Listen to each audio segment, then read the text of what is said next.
vigilant, tireless, implacable.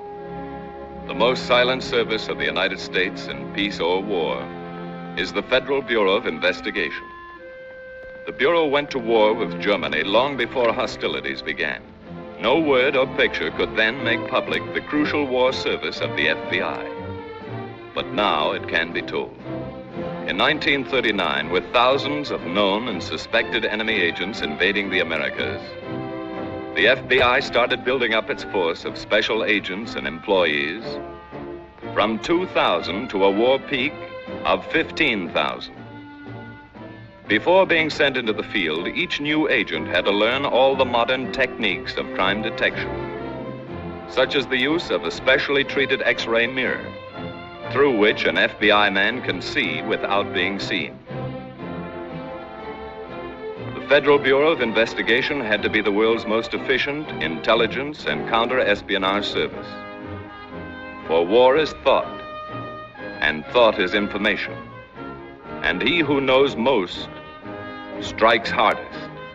By examining the intercepted mail of unsuspecting Nazi agents, the FBI uncovered many secret channels of communication. Between the lines of an innocent-appearing letter, invisibly coded in an obsolete German shorthand, were important instructions for one group of spies. The Bureau's infinitely painstaking system of sifting and recording every scrap of potential information paid handsome dividends. The FBI was adding new names to its long list of Germans known to be dangerous. And each day, as fresh investigative reports came in from the field, FBI officials saw more clearly the pattern of German espionage in the United States. Nucleus of the Nazi network in America was the German embassy in Washington, protected until a declaration of war by diplomatic immunity.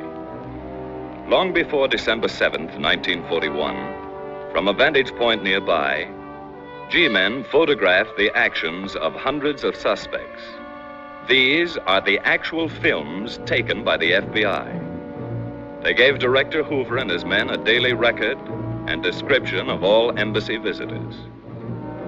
This continuous photographic surveillance provided a permanent record to be studied intensively whenever new developments took place.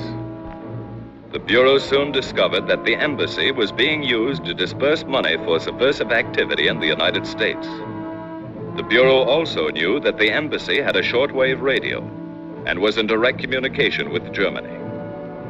No one was watched more closely by the FBI than the arrogant Baron Ulrich von Gienen. Although accredited as an embassy official, he was actually chief of the German Gestapo in America. Equally important were pompous Vice Admiral Witoff Emden and his suave assistant Helmut Reber, experts in obtaining information about ships and cargoes. Dr. Hans Thompson, the German chargé d'affaires, tried to win American collaborators.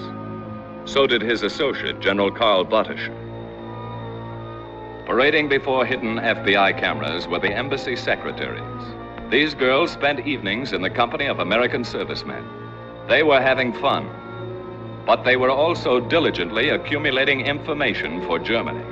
The FBI watched them discreetly, knew all about them. By relentless surveillance of embassy officials and all those with whom they associated, the FBI learned that Germany was recruiting American Nazis for its espionage service.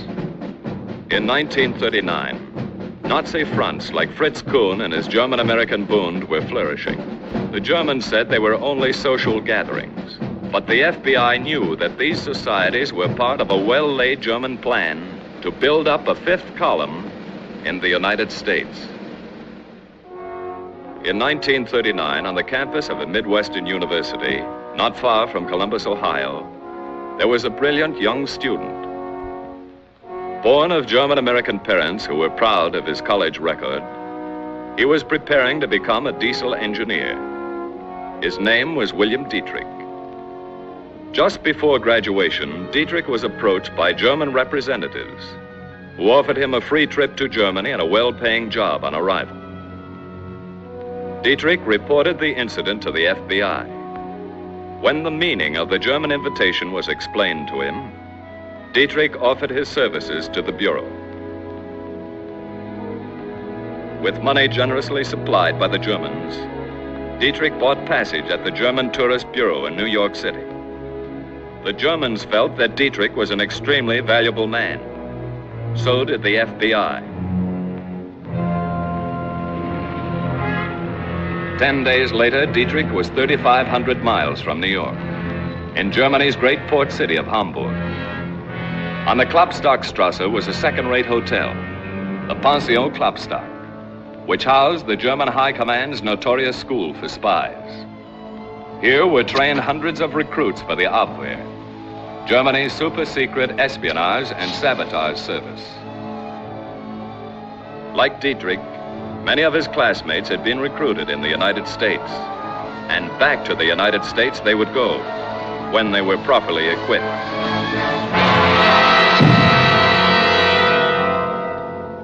Synthesis of the FBI's counter-espionage offensive in World War II is the Kristoffer case, which opened, as great cases often do, by accident. A little accident, at Bowling Green in New York City.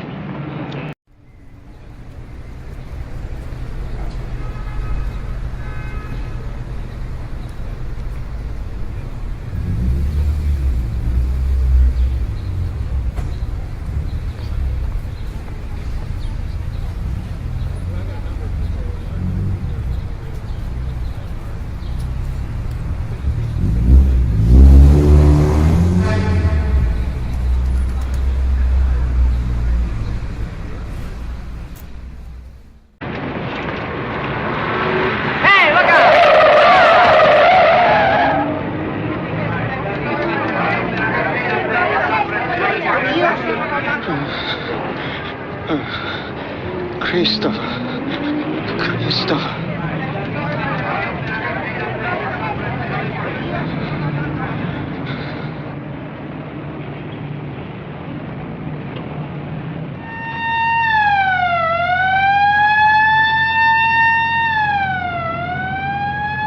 Might as well take it easy, Joe. He's through.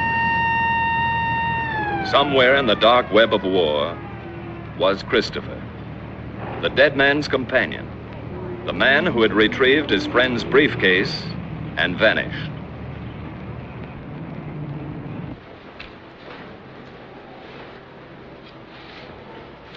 Who was he? He's got a Spanish passport. Francisco Ruiz. Hey, Doc, look at this. It's all in German.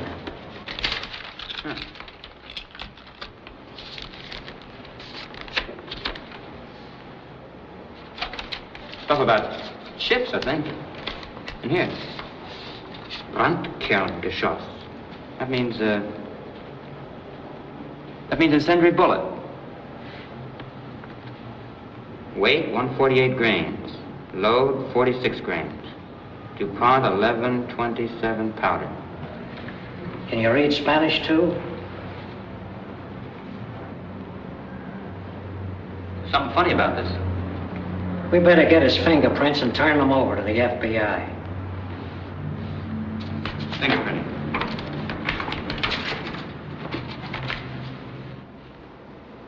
To the desk of FBI Inspector George A. Briggs came the report on the death of Francisco Ruiz. In the FBI Identification Division are nearly 100 million sets of fingerprints, so organized that it takes less than 5 minutes to identify a set of fingerprints with those on file. No fingerprints were listed under the name of Francisco Ruiz. But regardless of name, once his print was classified, a search for the individual's identity was a simple matter.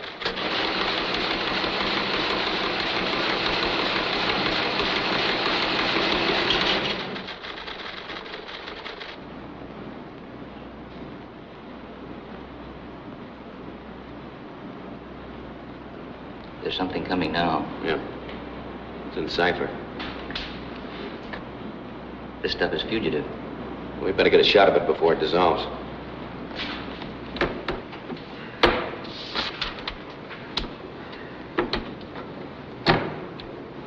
Set? Okay. Send a copy to cryptanalysis. Yes, sir.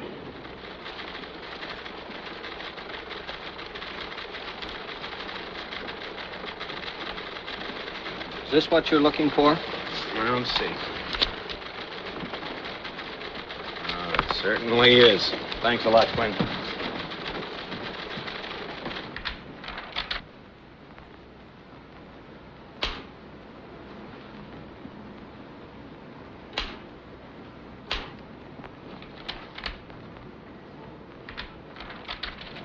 Here it is, Mr. Briggs. Oh, thanks. Herr Christoph wird sich auf Prozess 97 konzentrieren. Herr Christoph wird sich auf Prozess 97 konzentrieren. That translates Mr. Christopher will concentrate on Process 97. What's that? Oh, Herr Christoph, Mr. Christopher will concentrate on Process 97. That's all? That's all. Thanks. Thank you. Inspector Briggs knew that the most important American military secret in history was Process 97. Set up a conference with military and naval intelligence immediately. That's all.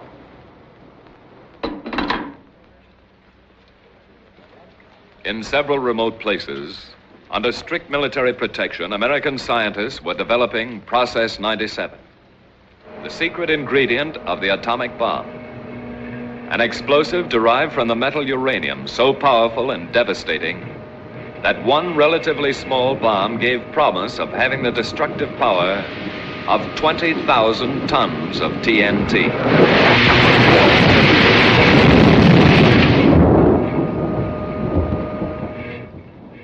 A presidential directive gave the FBI the responsibility of coordinating all counter-espionage investigations. At a series of conferences with Army and Naval intelligence officers, the FBI reviewed the case of Francisco Ruiz, from whose effects had come the startling information that foreign agents had learned about Process 97 and were actually attempting to steal the secret. Plans were formulated to erect an impenetrable and absolute barrier. Have you any other information, Mr. Briggs? No, not at this time. Mr. Briggs, Yes, Admiral. who is this Mr. Christopher? I wish we knew. Meanwhile, after 6 months of intensive training, Dietrich had completed his course at the Pension Klopstock and was ready for assignment.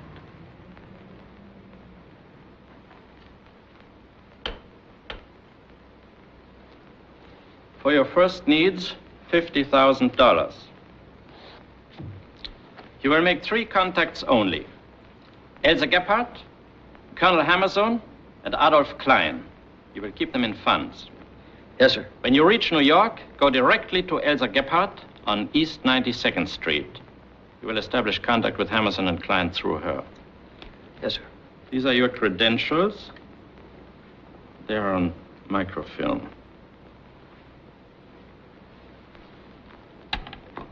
You will need these: draft card, registration, classification card, birth certificate, driver's license, New York State, Navy and Army discharge papers, Social Security card. No one could tell them from the originals. One thing more. There is one person in the United States who can countermand the orders I have given you. If you receive instructions from Mr. Christopher, abandon whatever you may be doing and place yourself entirely at his disposal. Mr. Christopher. Is all of this clear? Yes, sir.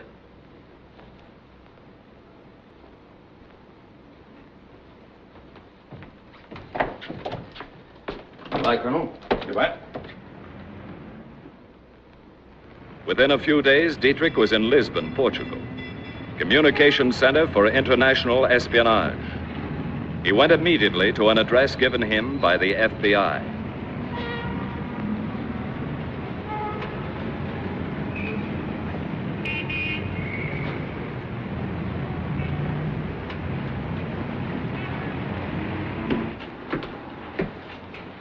Say, there's something wrong with this watch. I wonder if you look at it.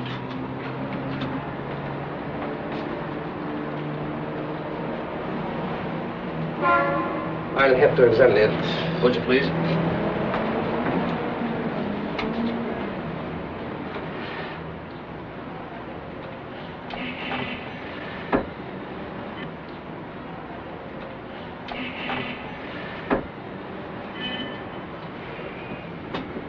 I'm sorry, sir. I won't be able to repair this watch. I understand. Thanks.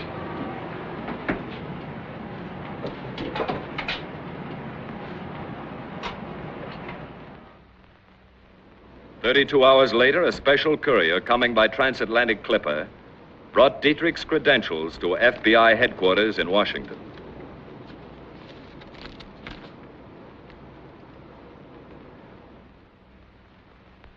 Inspector Briggs was given the responsibility of solving the Christopher case. Behind him were all the resources of the FBI. That translates William Dietrich is specifically authorized to receive all reports for transmission direct. 2, Sie sind instruiert, sich an ihn für allen Zahlungen zu wenden. That means you're instructed to look to him for all payments. 3, es ist ihm nicht erlaubt, mit den Ihnen bekannten Agenten in Berührung zu kommen.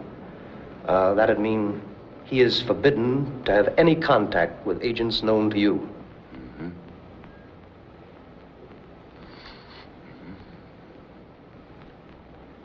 Change that last line. Change it to read, he is authorized to contact all agents known to you. Right.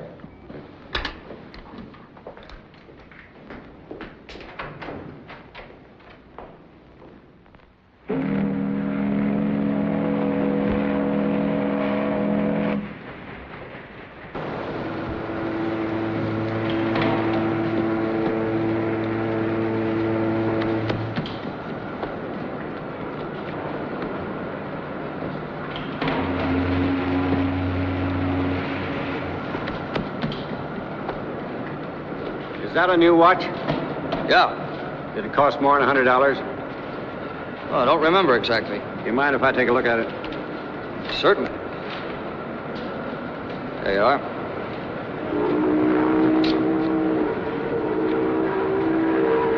What's the value of this watch?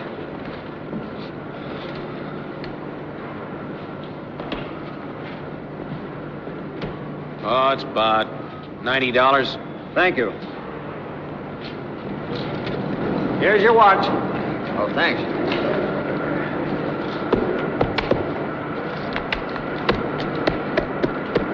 You can get out that way.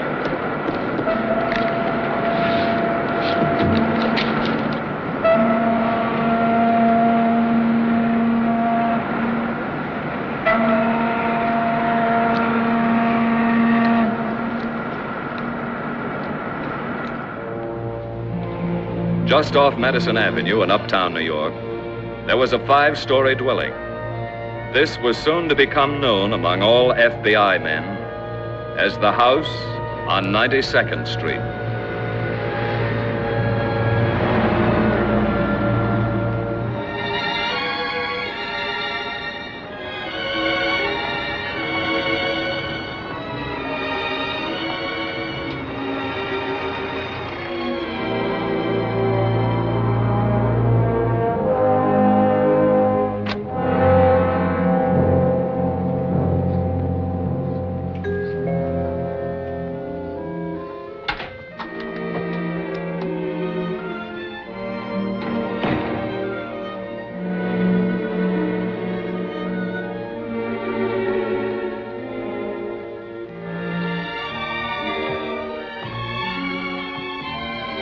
May I help you?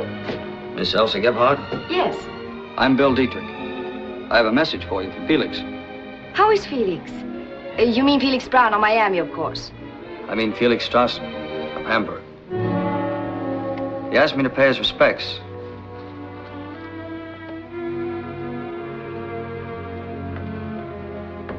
To give you these. Would you care to sit down? Thank you.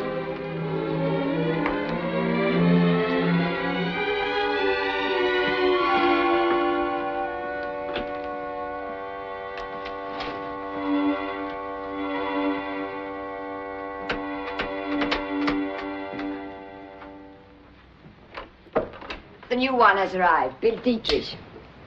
I have his credentials here. Max, turn off the light.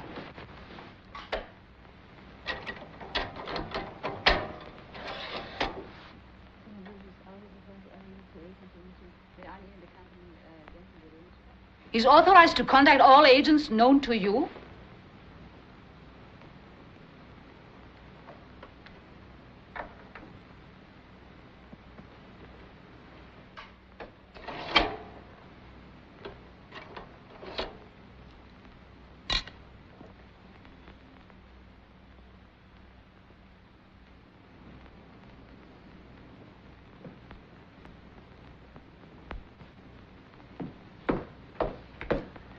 Everything all right? You'll want your credentials back. Yeah. I brought you some money. You know what I'm going to do over here? I've been expecting you. I understand you can help me make certain contacts. Yes. We can start right away. Would you come with me?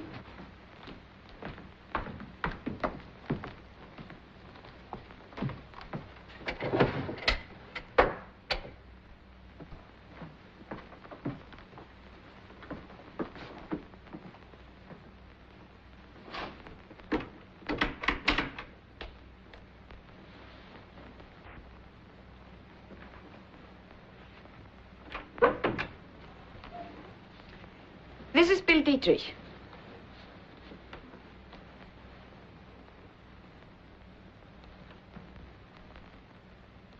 Where'd you come from? Germany? Where in Germany? Hamburg. Pension Klopstock.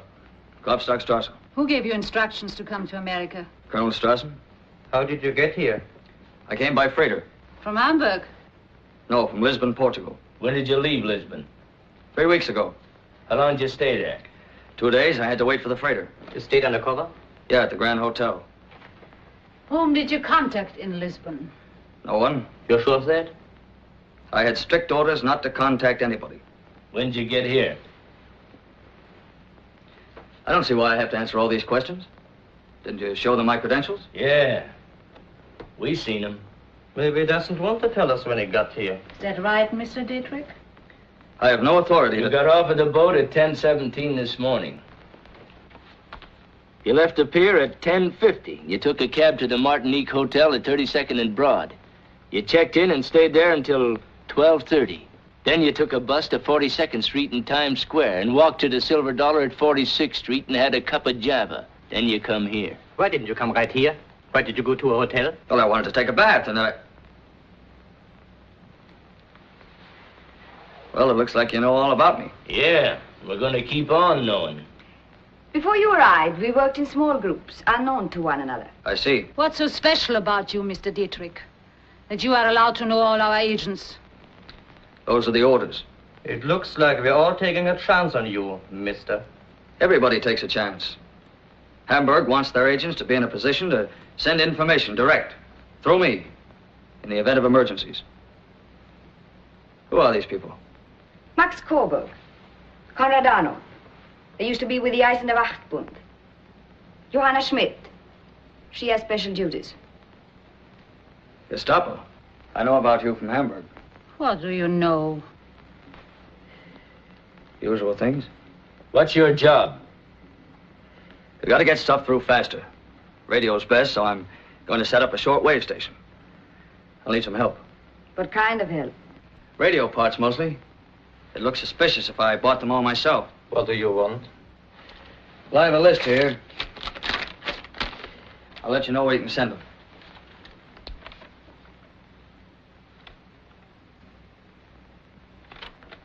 This stuff is hard to get. I know, but Hamburg needs a station here. Conrad will get them for you. As soon as I find the right location, I'm going to open up an office. People with information can contact me there. Send me word as soon as you're ready to operate. I'll get it to the others. I want to contact a Colonel Hammerson. I can arrange that. I have some money for him.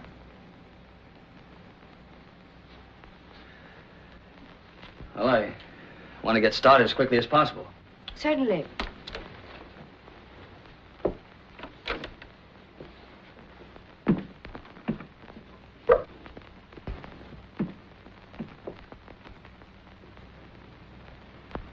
So that's the guy from Hamburg. What do you think, Elsa? He has good credentials, but... How do we know? They look good, so what? No. No, I don't trust that guy. He knows too much. We won't take any chances. I'll check with Hamburg for confirmation. How? Hammerson. He can get a message through by mail to Brazil. A courier will take it by Italian Airlines to the car. It's simple from there. Max, contact Hammerson. Tell him I want to see him today. Yeah.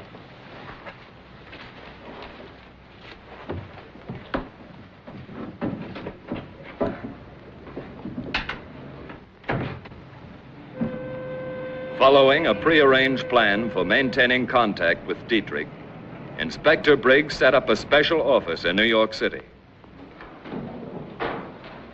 Here's some air raid literature for you to pass out. Right. Now, I want to know who actually lives in that house and what floors they live on. Shall we get a layout of the outside? No, we'll get that later. Okay, we'll get right up there.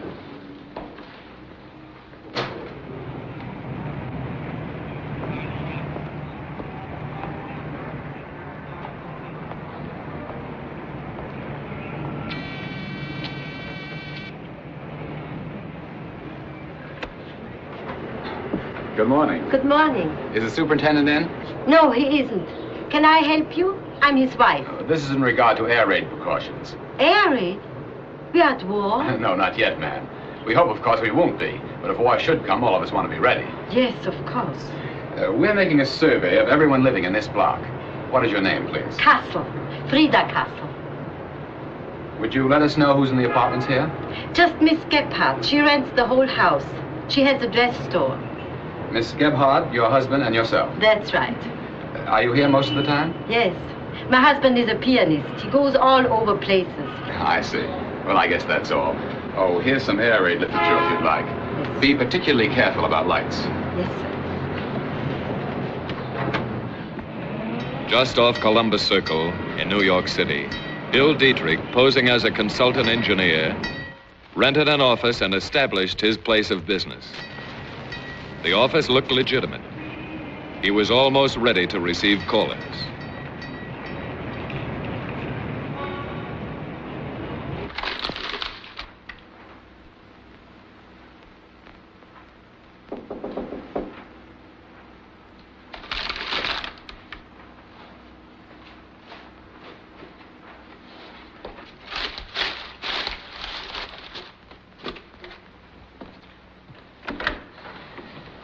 Morning. Good morning. Are you Mr. Dietrich? That's right. I believe we have a mutual acquaintance, Felix Strassen. Come in. Felix Strassen, yes, I knew him in Hamburg. I feel sure it must be the same man. I'm Colonel Hammerson. Glad to know you. Won't you sit down?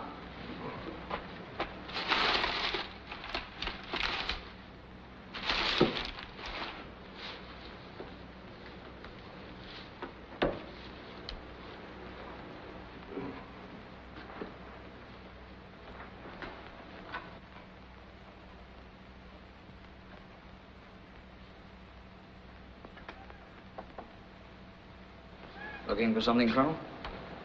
I'm just naturally cautious.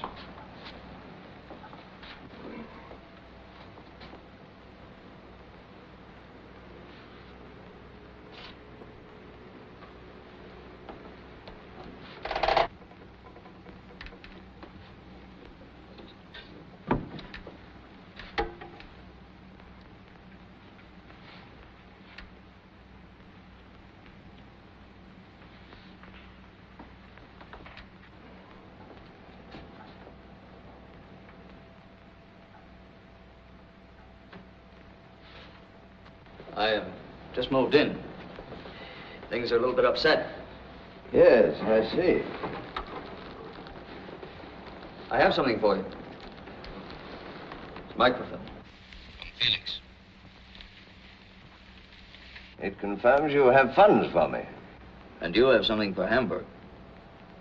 We'll see. You must have good sources of information. I've had considerable experience. You've heard of me, of course. Oh, yes. During the last war, I worked with Captain Boyet, Fritz von Papen, Count von Bernstorff. This time, the stakes are higher. The personal danger proportionately greater. With my record, I'm very careful. You been here long? Not very long, no. They supplied you with adequate funds. I can pay for information. That's in the credentials. Takes a great deal of money, you know. We're willing to pay. I think perhaps Hamburg might be interested in an entirely new type of gun the United States Army is testing. It's a wonderful gun. I've seen it. It projects an anti-tank rocket. Guiding fins are folded inside the barrel. Here are complete details of recent shipments of Bell Airacobras and Curtiss P-40s to England and Russia. This is special information on the new Lockheed P-38s. The speed and armament of this plane is strictly secret. Or was until I got hold of this. I'll send these to Hamburg. Terribly difficult information to get. But there it is. I was instructed to give you this. I was told you could put me in touch with a Mr. Adolf Klein. Adolf Klein? For shipping information. I have orders to contact him. I'll arrange it. Good. Cigarette? Thanks.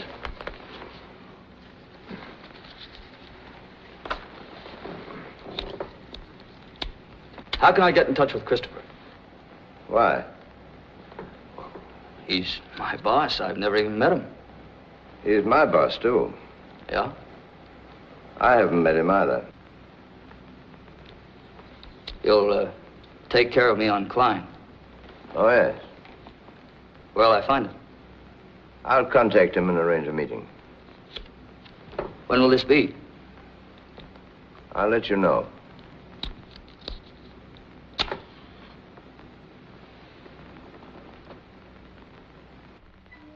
In a secluded cottage less than an hour's drive from Manhattan, Agent Dietrich set up a shortwave radio transmitter.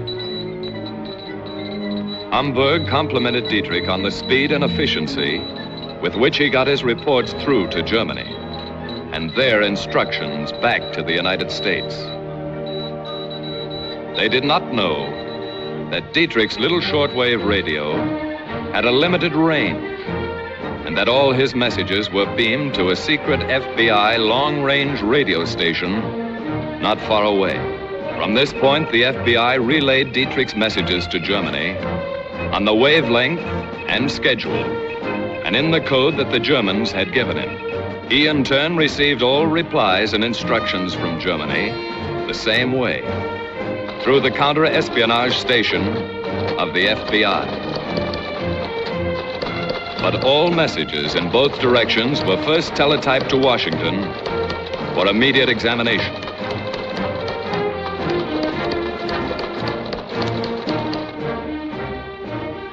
All messages to Germany were held before relaying until the Army and Navy had rendered them harmless, or perhaps had skillfully doctored them to mislead and confuse the German High Command. Besides operating his radio station, Dietrich extended his contacts with the German spy ring. As their payoff man, the enemy's agents had to come to him. Some tried to sell information of no importance.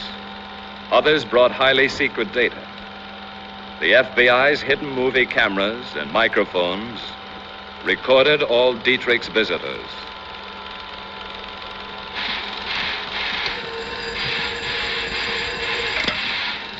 Hello. Suddenly and disastrously, Japan struck at Pearl Harbor. On this momentous, infamous Sunday, the FBI sprang into action just as swiftly and effectively as the rest of the nation's armed forces.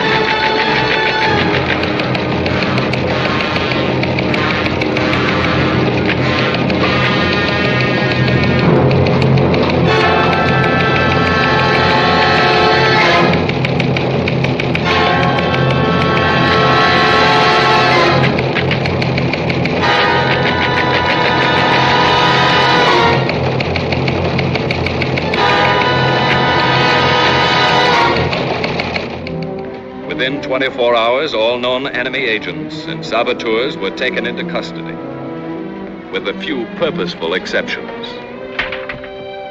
Important agents like Colonel Hammerson, Elsa Gebhardt, Konrad Arnulf, and Johanna Schmidt were left at liberty. This was to justify the continued liberty of Bill Dietrich, and because, watched closely, they could still help more than harm the American people.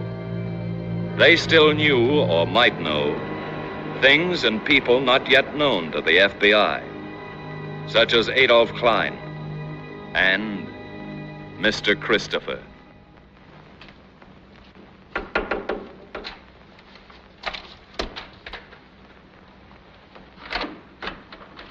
Oh, Colonel Hammerson. Hello, Dietrich. Isn't it sort of dangerous for you to be coming here now? Yes. The war makes everything difficult. Every day they're picking up more of our agents. But I've made contact with Adolf Klein. When can I see him? Immediately. You'll have to come with me now. Good.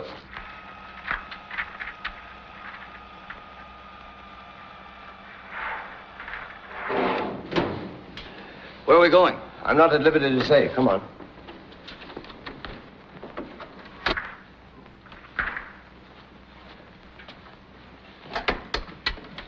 Calling car 70. Calling car 70. Come in, car 70. Over. Car 70, standing by. Over. Mr. H going down an elevator with D. Mr. H going down an elevator with D. Follow and advise. Over. Okay, will do. Off and clear.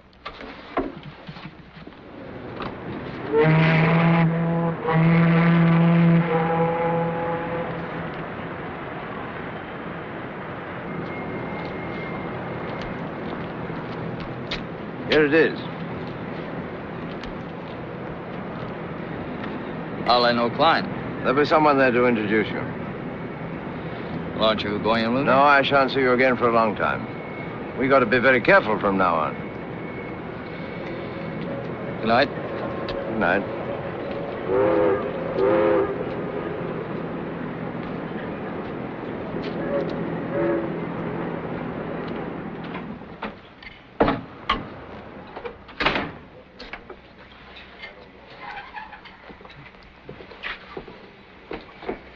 Good evening. Hello? Meet Adolf Klein. Hi.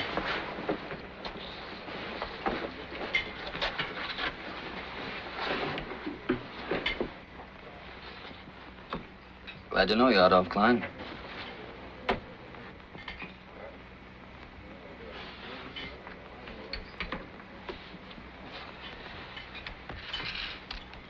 And Felix.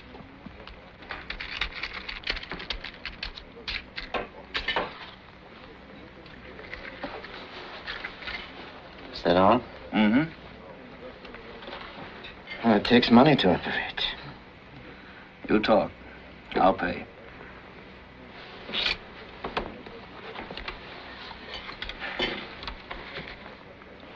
The Britannia sails for England tonight. A Dutch boat, the Delft-Dijk, goes with her. She'll join convoy 30 miles due east of Sandy Hook.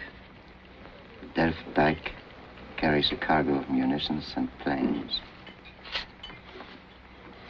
May I have it?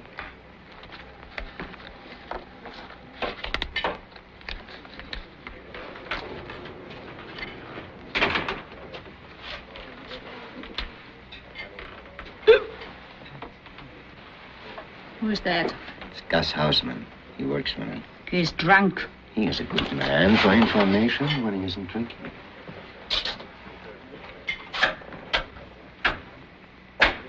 Hello, Gus. Chivalry.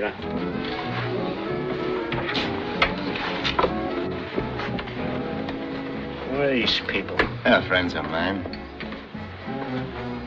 You're the payoff man. Is that right? That's right, Gus. He's going to take good care of us. Let's take care of you. You know where he gets his dope on ships, don't you? I give it to him. That's where he gets it. Who's going to take care of me? Now, come on, Gus. I'll buy you a drink. I'll have a drink. How would you like to know that Queen Mary's back again? She's loading 40,000 drums of oil. How would you like to know where she's going? Australia, that's where she's going. And she's full of troops. How much dough is that worth? I pay Klein. He'll take care of it. Oh, you pay Klein. Who pays me? I'm gonna take care of you, You Gus. take care of nobody. You gonna pay off? He'll have to operate through Klein. Okay. Let's forget the whole thing. I know where I can get some real dough. Maybe I'll just spill the inside story on what's going on around here. I don't know who you are, sister, but tell me again when I come to see you. I'll bring you a nail file and cut through the bars.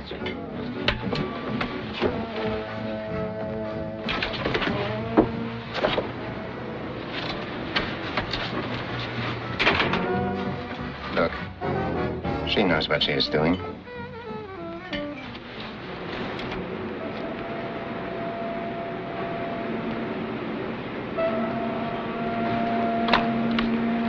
Hey, Bud, got a match? What? You got a match?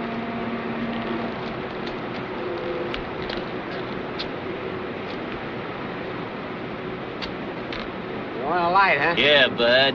How you feeling?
Well, that isn't much money to operate.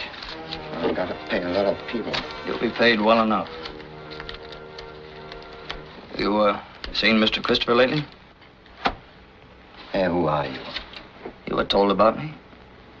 Don't you trust me? Well, you're fooling around with a lot of stuff that's none of your business. Now, wait a minute. I thought it was I've got to be sure that my information is getting through. That's my job. Maybe. But I got to be sure. I'm going to send my information through Mr. Christopher. I'm working for Christopher. And what are you asking about him for? The war's changed things. Only Mr. Christopher can change things. Well, that's the way you want it. That's the way it's going to be. Well, you're sticking your nose in things, you might take a little trip with Gus.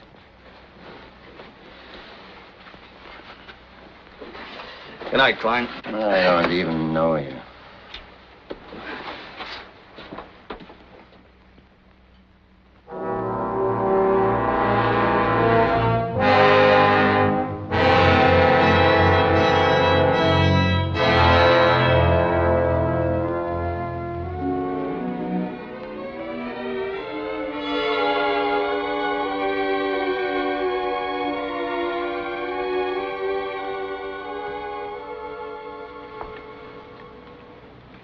Where have you been? I just came from the office. Where were you last night? The radio station? Weren't you supposed to meet Klein last night? Yeah, I met him.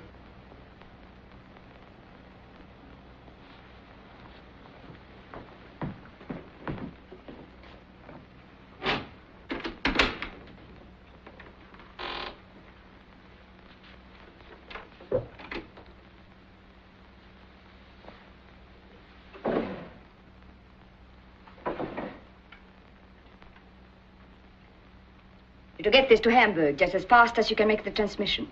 What is it? If we hadn't done anything else in all the years we had been here, this information would be more than worth it. It's up to you now. This is your chance. I'll get it through. Cigarette? Thank you, I don't smoke.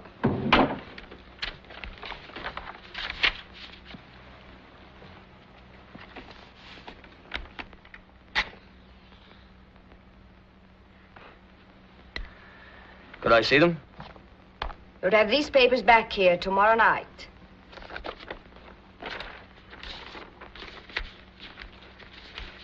Tomorrow night? That's a tough order. I've got to put this in code. It'll take time. Orders are not to be questioned. Save time if I could burn them when I was finished. This information will also be sent by mail tomorrow night. These orders come from Mr. Cristopher. Christopher? Yes. They were delivered to me less than an hour ago.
I just saw Dietrich leaving. Did he tell you about Adolf Klein? No. What about him? He was picked up last night. Violation of selective service. FBI. Dietrich was with him. When he was picked up? That I don't know. He didn't tell me. I wonder if he knew. We've got to be careful about Dietrich. Have you been able to get through their confirmation copy yet? It takes time. With a war on, there are a lot of restrictions. I won't be satisfied until I have it in my hands. Have you any reason to suspect him? No. There may be nothing at all to worry about. But until that confirmation copy comes from Hamburg, he must be watched. We are doing our most important work right now. Dietrich is a vital part of that work. If he fails, we all fail. Max. Yeah? Get down to the radio station. Cover Dietrich. And keep him covered.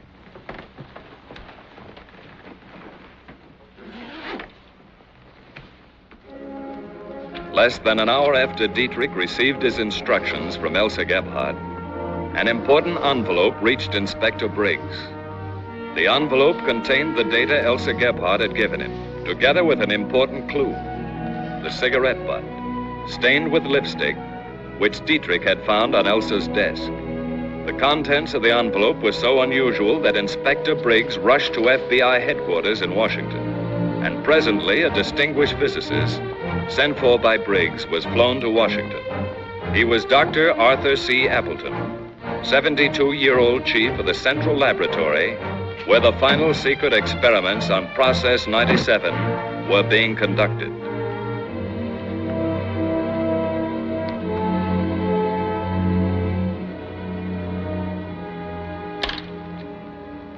Gentlemen, these papers contain data on Process 97. It is appallingly accurate. These are details of experiments which we made barely 2 days ago. Dr. Appleton, we must send this information on through to Germany. Now, would it be possible to change a few details in order to set their scientists off the track without arousing the slightest suspicion? Of course it is. It would? We've been thrown hundreds of times ourselves by the slightest error. Now, we're going to need your help to change that data. Do you think you can do it tonight? I can start immediately. Inspector Briggs ordered the Central Laboratories placed under strict and continuous surveillance. Through an X-ray mirror in the rear of an ordinary delivery truck, movies were taken of even the most trusted individuals working on Process 97. This method of surveillance enabled the 400 FBI agents now assigned to the case to become familiar with the faces of every worker permitted to leave the plant. This facilitated the FBI's difficult job of tracing all of their activities and all of their contacts.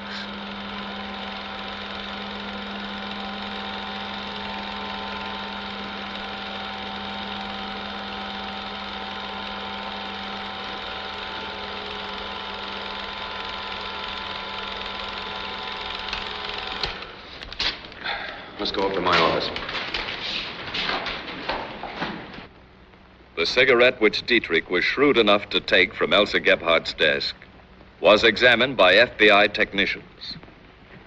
Without a doubt, the woman who had delivered the data from Mr. Christopher was the woman who had left the cigarette. It was still the only lead to her identity. First, a portion of the stained cigarette was examined by spectrograph to determine what properties it contained.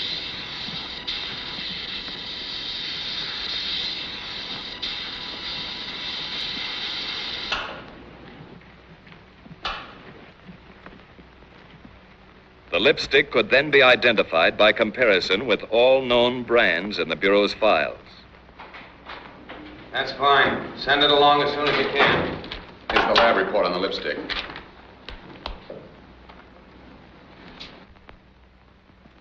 The analysis revealed a particular brand of lipstick used by 98 different beauty parlors in New York City. By checking the clients and operators of these establishments against the records of every known suspect, the FBI narrowed their search to one particular beauty parlor and one particular suspect, Louise Vajja. Well, what was in the envelope to cause so much trouble?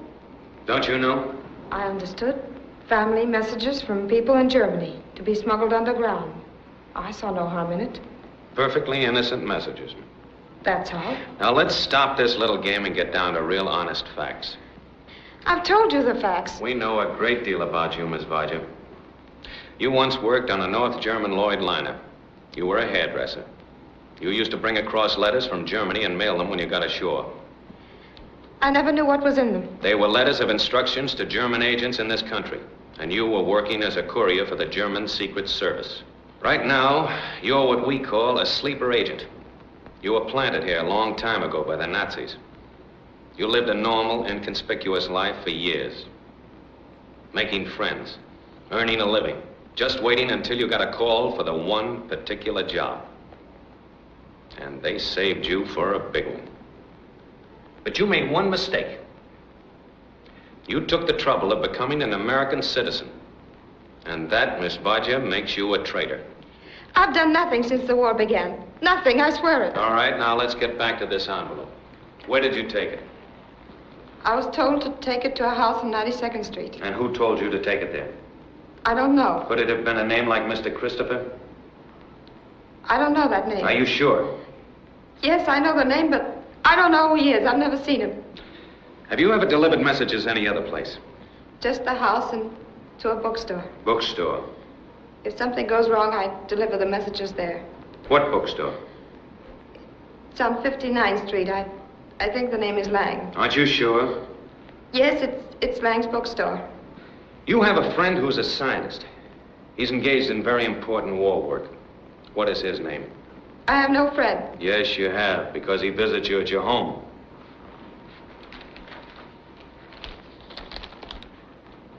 There's your friend. And there is your home. And the name of your friend is Charles Ogden Roper.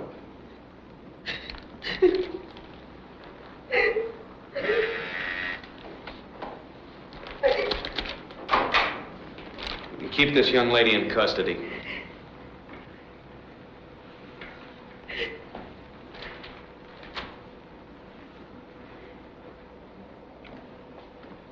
I want a surveillance made of Lang's bookshop on 59th Street. Right. We've been through the Vajja apartment. Oh, you find anything? Yeah, we found the typewriter and it checks. That's the one that was used to copy the data. Then Roper is the man who's been getting it out. Shall we pick him up? No, we can't pick him up until we find out how he does it. You know, we've got a man under 24-hour surveillance. He never leaves that laboratory without being thoroughly searched, and still he's getting the stuff out. That's our problem. That's what we have to solve. How does he do it? How does he do it? The following day, an unusual message from Germany was picked up by the FBI monitoring station and relayed on to Dietrich. It was also teletyped to Briggs.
cop, a black coupe.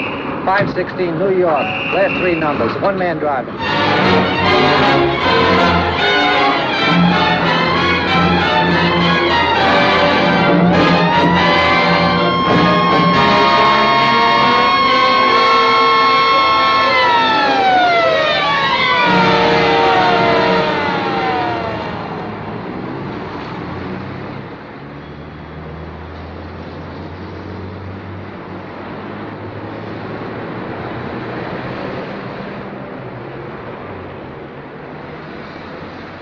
Let me see your driver's license.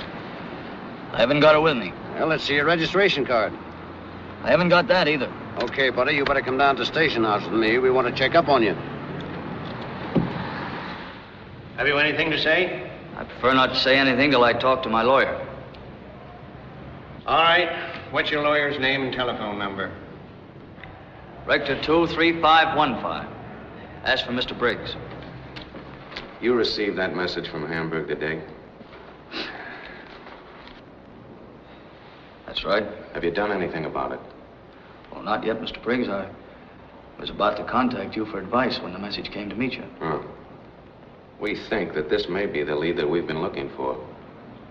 It might be. What does it mean to you? Gedächtniskünstler. That's a familiar word in Hamburg for a very special type of agent. Yeah. It's the name of a performer who accomplishes spectacular feats of memory. Memory artist. Memory artist? Hamburg's always looking for people with unusual memories. They take a special course just to improve their memories further. Yes, but do you think that a man, even with a very unusual memory, could get those formulas out? All that complicated stuff? Sounds incredible, but that's what they're trained to do. Ah, sure, it is incredible. Memory artist. Photographic mind. A little bit at a time, well, it may be a lead, maybe it's a solution. What'll I do about the message? Well, you just send it through your regular channels. Oh, anything new on Kristoffer? No, not yet. Mm-hmm. Well, I'll arrange for your bail and fine. Oh, when you give the message to Elsa, why, be very sore at the police, huh? Yes, sir. Don't overplay it, you know.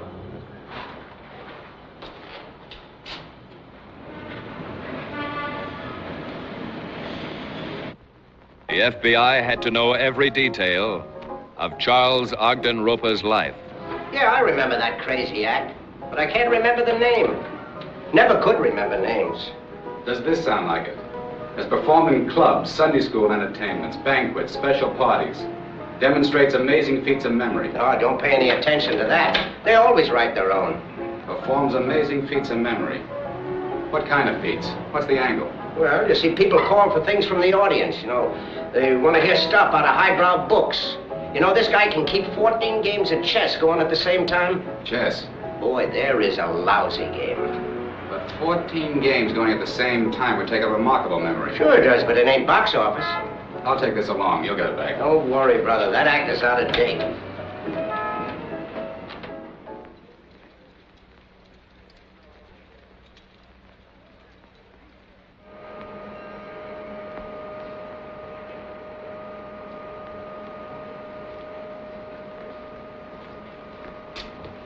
Mr. Roper. Yes? I'd like to see you in my office. Yes, Dr. Appleton.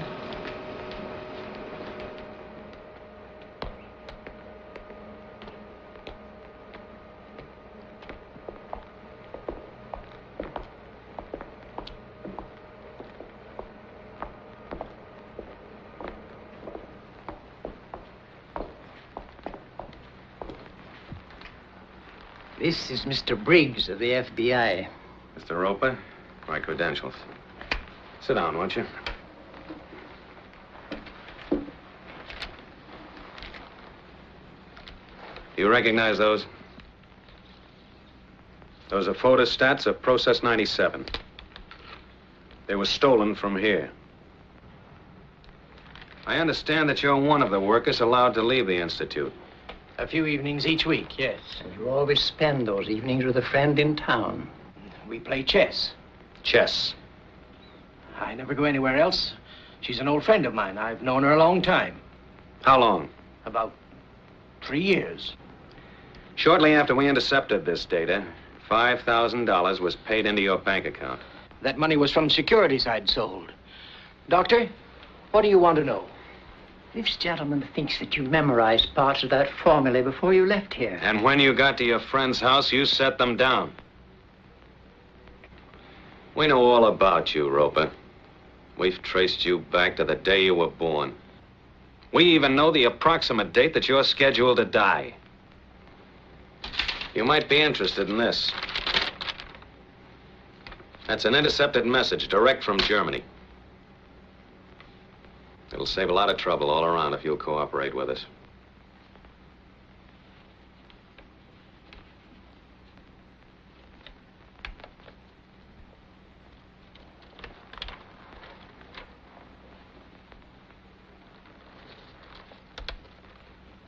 What do you want to know? You typed the formula on a typewriter owned by your friend and gave them to her, didn't you? Yes. What other contacts have you made? I received several messages at my friend's house. From a man by the name of Hammerson? I don't remember. You don't remember? A man who can keep 14 games of chess going at the same time, and you don't remember? You've been playing with a very dangerous group of German agents. We know, we've seen them work. They don't mind murder. You were the next one on their list, as soon as you finished your job. Did you ever get a message from a man by the name of Cristopher? Yes. Now, isn't it possible that Mr. Cristopher and Colonel Hammerson are one and the same? I don't know. I've never seen either of them. Did you ever deliver Process 97 data to any other place besides Louise Vache's apartment?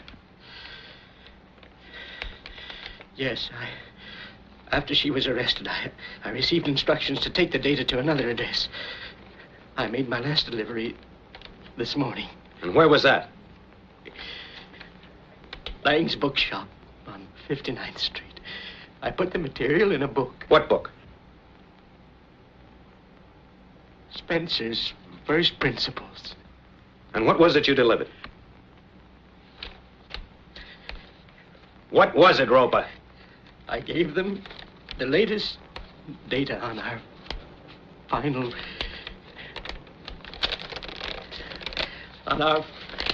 experiments. Thank you, Doctor. Put that man under arrest. I'm going to call Walker. Yes, sir.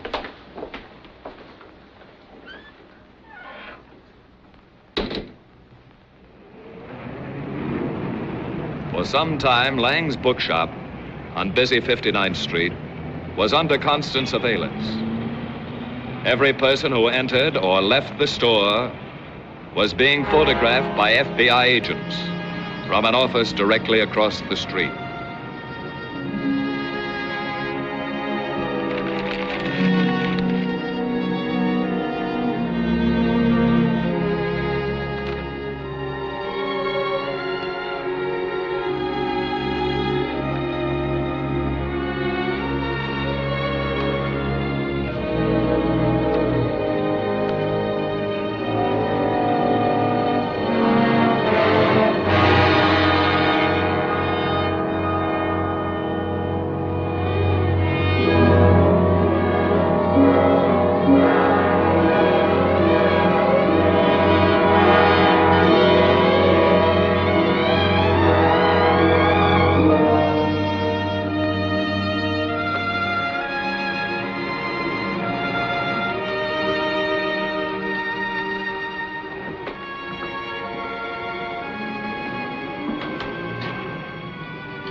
Can I help you? Yes, I believe you can. Are you looking for some particular book? Yes, but I can't seem to find it. Oh, what is it? Have you by any chance got a copy of Spencer's First Principles? Spencer's First Principles? No, I haven't had a copy of that for some time. I might be able to get it for you. That's funny. A friend of mine said he picked up a copy here. That's very possible, although it must have been some time ago. No, this morning. I'm afraid your friend made a mistake. Oh, excuse me, I have a customer. I don't think you're going to have any customers for some time. I'm from the FBI. We'd like to talk to you at our office. Now? Right now.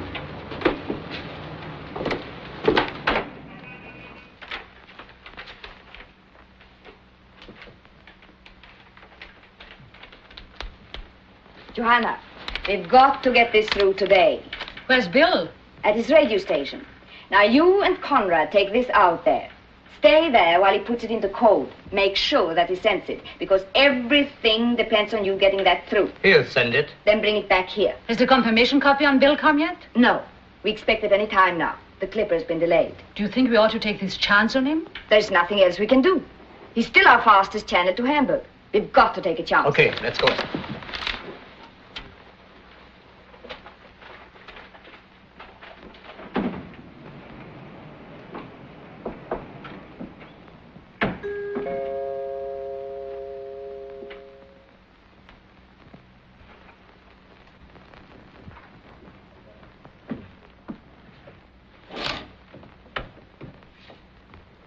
Where have you been? I've just seen the courier from the Clipper. He brought the message. Well, give it to me. Come on.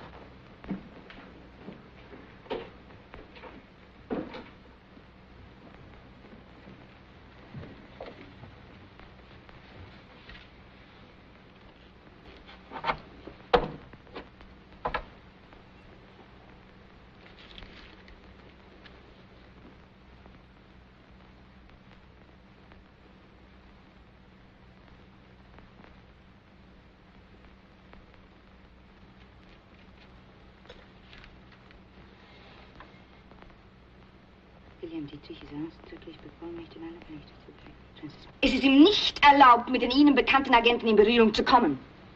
He's forbidden to contact any agents known to you.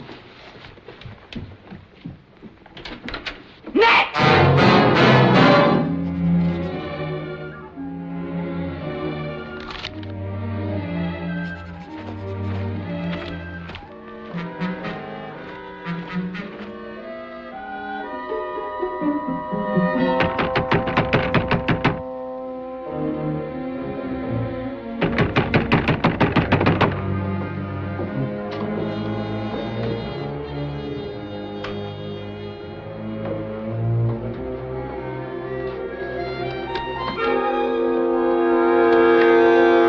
We have a message for you. You got no business to come here. We were ordered to come.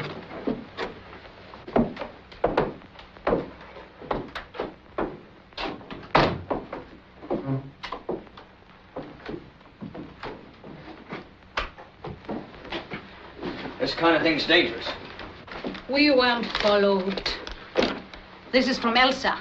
You have to send it immediately. This is important.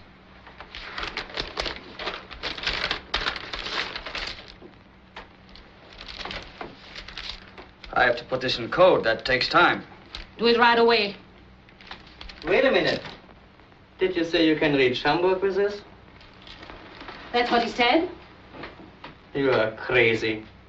Look at the coils. They're only 2.5 meters. This wouldn't carry more than 20 or 30 miles. This isn't the stuff we got you. That's right. I made a few improvements. This setup wouldn't carry across the Atlantic. How do you know? 'Cause I'm going to try. Go ahead. The call signal's AOR.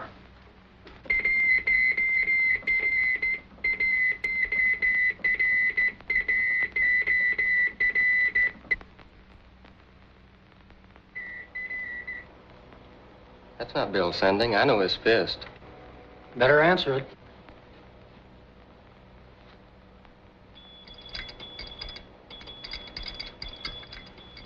What's that? That's not Hamburg. There's no mush. It's coming from somewhere nearby. Where's it coming from? How would I know? It's not up to me to ask questions. I follow instructions the same as you. Maybe it's a relay station picking up messages from a small set like this and boosting it across when conditions are right. That's a new one. Transmissions across the Atlantic are uncertain. I can't sit here all day waiting to send messages. I don't believe you, mister.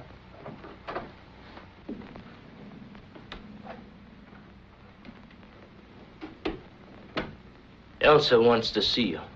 What for? She don't want you to send no messages. What's up, Max?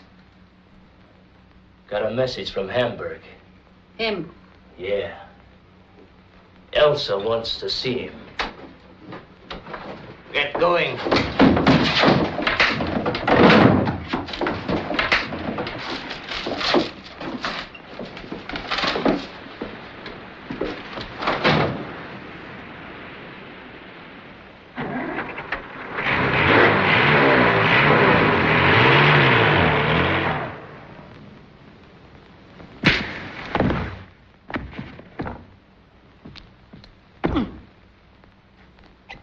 What'll that do? It'll make him talk. It takes time. 3 injections. In about an hour, he'll be answering questions. What'll it do to him? He'll tell the truth. Scopolamine. Drugs part of the brain. I want to know about that envelope and his radio and a lot of other things. We've got the picture of the last pickup at the bookshop. Lang's identified the man. Good. Match that with all the film we've got on the Christopher case. The Varja house, Dietrich's office, the gown shop, everything we've got. Right. All you from the projection room. That's the man who picked up the book. Lang's confirmed that.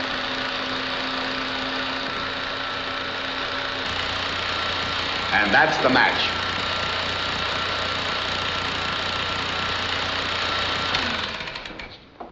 Well, there's no question about it. Frida Castle's husband is Mr. Christopher, the 3rd member of that household. You mean the man posing as her husband? Yeah. Come on. We're going out and pick up Mr. Christopher.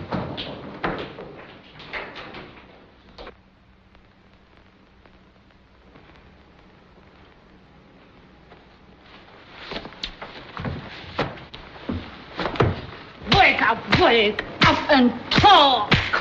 We can wait.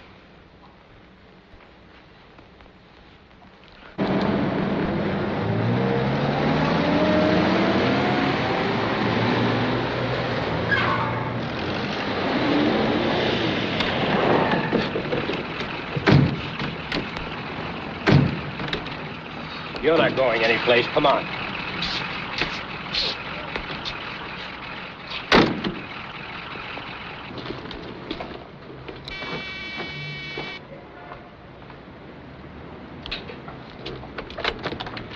We're special agents of the FBI. You're under arrest. Where did you send that information?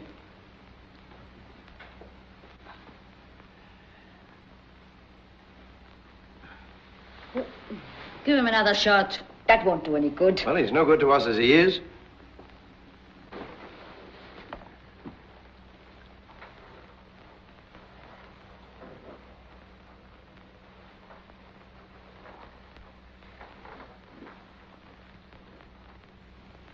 What's the range of your radio? 30 miles. And someone relays your messages to Hamburg? Yes. Who? Who operates the relay? You sold the others out, didn't you? You had them arrested.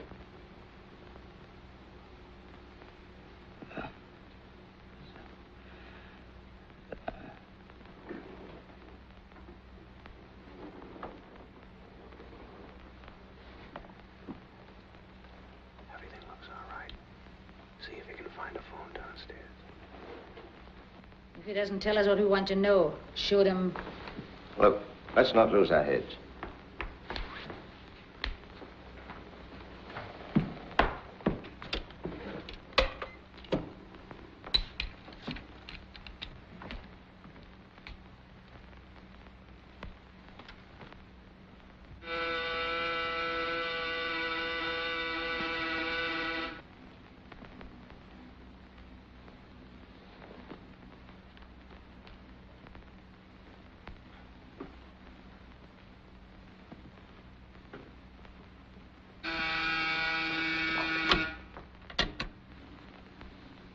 Yes? I'm a special agent of the FBI. The apartment is surrounded. What is it? We'll give you exactly 2 minutes. Women will come out first. The men will follow, hands above their heads.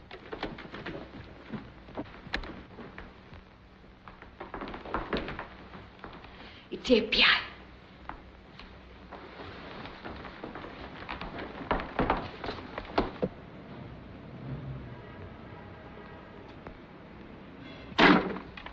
You've got 2 minutes. Burn everything. Put it in the fireplace.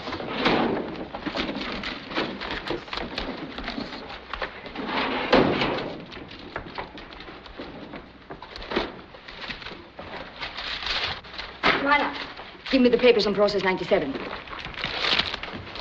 We've already failed once today. We cannot fail again. Nothing matters except getting this information through. Our lives, nothing. There's one chance left. To contact the courier from Hamburg. I've got to get out of here. You'll have to cover for me. Delay them all you can. It may mean the lives of every single one of us, but this information must be on its way to Hamburg tonight.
Thus ended the Kristoffer case.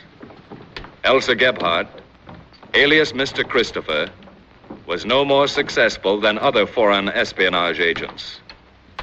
Process 97, the atomic bomb, America's top war secret, remains a secret. After the United States went to war December 7th, 1941, 16,440 enemy agents, saboteurs, and dangerous enemy aliens were arrested. 6 have already been executed. Thousands were interned. Others were imprisoned for a sum total of 1,880 years. All of the thoroughly laid enemy plans for a 5th column were smashed before they could be put into operation. Not one single act of enemy-directed sabotage was perpetrated within the United States, nor was one major war secret stolen. The Federal Bureau of Investigation continues to be the implacable foe of all enemies of the United States.